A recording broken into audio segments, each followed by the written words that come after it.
Hey y'all, welcome back to Trending Talk Fridays, the place where we spill the tea, share the trends, and dive into what's hot, happening, oh so fabulous this week.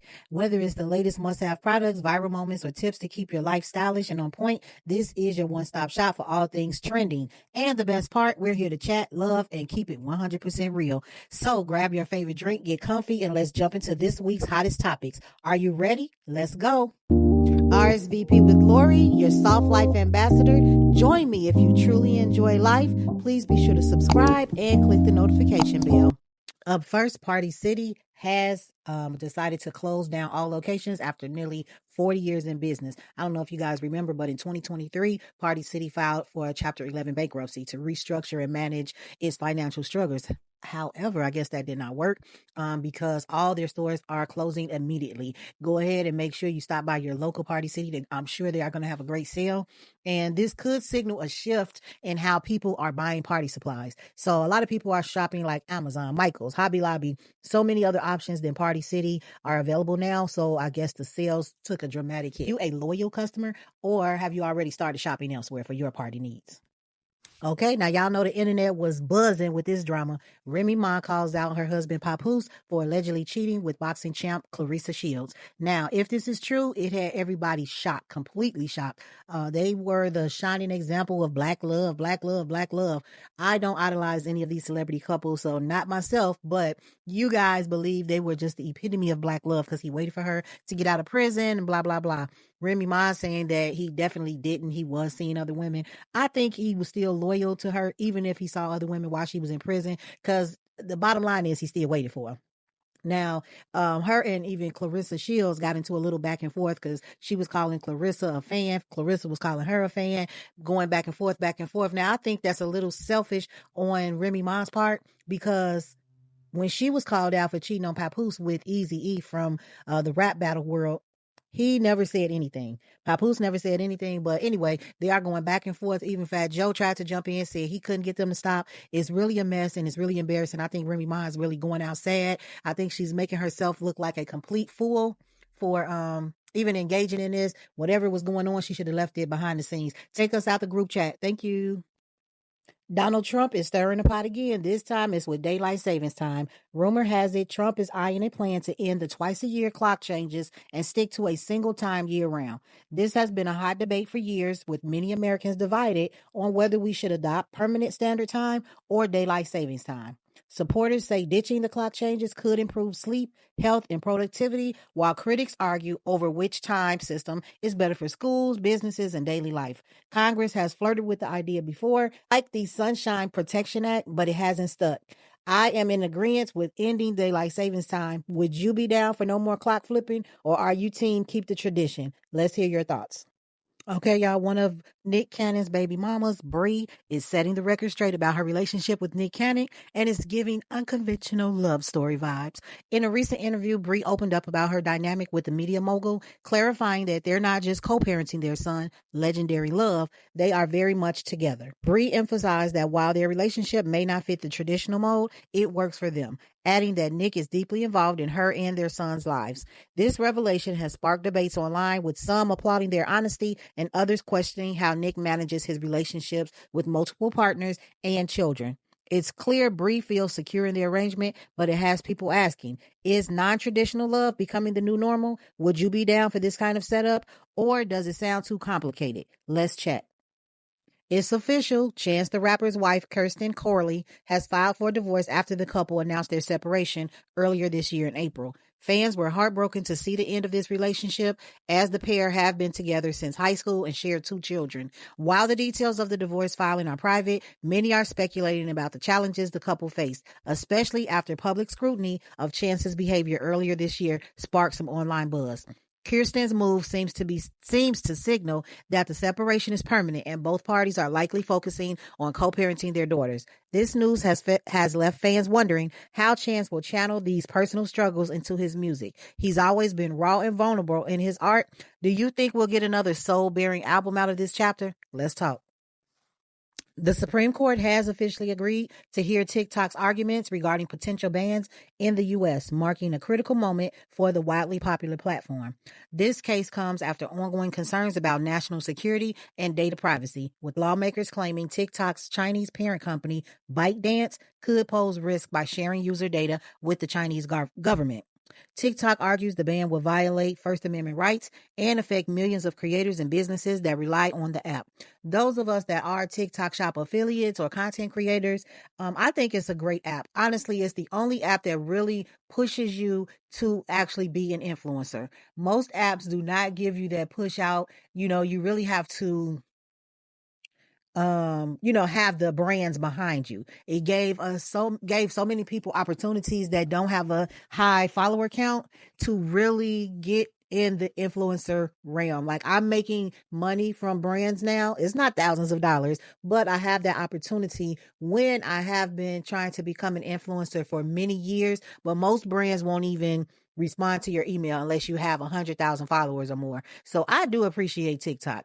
Meanwhile, the government maintains it's prioritizing national security. The stakes are high, and the decision could reshape how global tech companies operate in the U.S. Now, I just want to say, just because the Supreme Court has officially agreed to hear the arguments, they are not postponing the ban, which is scheduled currently for January 19th. Creators and users are bracing for impact. Do you think the ban is justified, or is this a case of overreach? Let's hear your thoughts on what this could mean for TikTok's future. Should Travis Hunter and his fiance be given more grace because they're young? I personally think Travis Hunter and his fiance deserve some grace. They're young, navigating life, love, and the public spotlight all at once. Relationships at their age can be intense, and when you add fame, scrutiny, and social media opinions, it's a whole new level of pressure. Young love is about learning and growing, and mistakes or missteps are often part of the journey. What's important is how they support each other and evolve through their experiences. Fans sometimes forget these are real people behind the headlines, not characters in a drama TV series. So yes, let them be young and in love and figuring it out. I think the problem that most successful Black men have with this couple that have voiced their opinions, they have never had a woman in their life that they respected, that they cherished, and they actually loved. A lot of successful men, not just Black men, a lot of successful men feel like they are the prize and they're doing you a favor by just allowing you in their presence. I believe this man loves this young lady, respects this young lady, and is putting her as a priority in his life. And there's absolutely nothing wrong with that. What's you guys take? Should the public ease up on them, or does the spotlight come with higher expectations? Child, the Grande Dame herself, Karen Huger, has found herself in hot water after being found guilty in a DUI case. This is allegedly Karen's second DUI case. Known for her elegance and sharp wit on the Real Housewives of Potomac, Karen was really one of my favorites. But this legal issue is a sharp contrast to her usual polished persona. Karen reportedly faced charges related to driving under the influence, and while details of the case are still emerging, it's clear this is a significant moment for her. Fans are split, with some rallying behind her, offering support and grace, while others judge her judgment. While others question her judgment and the potential risk posed by her actions. I am of the latter. I am very disappointed in Karen. I have no grace for her. I don't think anybody, especially in 2024, should be driving and getting behind the wheel. There are so many services, Uber, Lyft, a private driver. She always bragging about how rich her and her husband are. He's the Black Bill Gates. Why don't you hire a driver, especially when you know you're somewhere drinking alcohol? She wasn't just driving under the influence. If you've seen the body cam videos that have been released, Karen was absolutely drunk out of her mind. Drunk out of her mind. Okay, so now what's the consequences? As this is her second DUI offense, the first occurring nearly a decade ago, she faces enhanced penalties. In Maryland, a second DUI conviction can result in fines up to $2,000, incarceration up to 2 years in prison, and license suspension, revocation of driving privileges for up to a year. Additionally, the court may mandate participation in alcohol education programs and the installation of an ignition interlock device upon license reinstatement. Beyond legal issues, Huger's conviction may impact her role on the Bravo series. Reports suggest that her future on the show is uncertain, with network executives considering her recent behavior in casting their decision. Huger's attorney has expressed disappointment with the verdict and indicated plans to appeal. Her sentencing is scheduled for January 29th, 2025. I do believe Karen should be fired. I think it's irresponsible, and I do not think we should keep rewarding the bad behavior of people. She does not deserve to be on the show. She needs to get her life together. Now, Karen has not released a statement yet, but given her ability to handle tough situations, it'll be interesting to see how she addresses this in the public eye. Do you guys think she will show up at the reunion now that she's been found guilty? Should she be held accountable or shown leniency considering her track record? Let's discuss. Keeping on the criminal chain, Peter Thomas has been sentenced to 18 months in federal prison for failing to pay over $2.5 million in employment taxes. It's a reminder that fame and success often come with unseen struggles.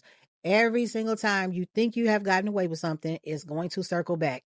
For someone who once thrived as a restaurateur and reality TV personality on the Real Housewives of Atlanta, this downfall is a hard pill to swallow.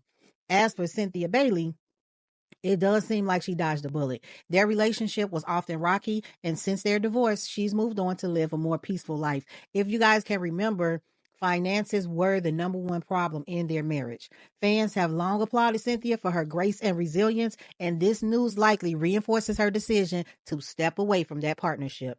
Peter's sentencing also highlights the importance of financial accountability and responsibility, especially for public figures. Fame might bring the spotlight, but without a solid foundation, it can quickly unravel. What do you guys think? Was this downfall inevitable, or could it have been avoided with better management? Let's discuss. The Chad Johnson and Sherelle Rosado saga has everyone scratching their heads. The former NFL star and the Selling Tampa standout were exchanging some spicy energy on X, formerly Twitter. But when Chad hinted at rekindling something, Sherelle quickly shut it down.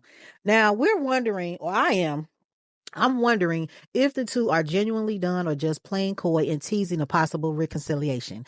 The pair, who share a child together, have an on-again, off-again vibe that keeps people talking. Sherelle's clapback suggests she's standing firm in her boundaries, but with their history, it wouldn't be the first time sparks reignited. Are they just keeping us on their toes, or is this their final chapter?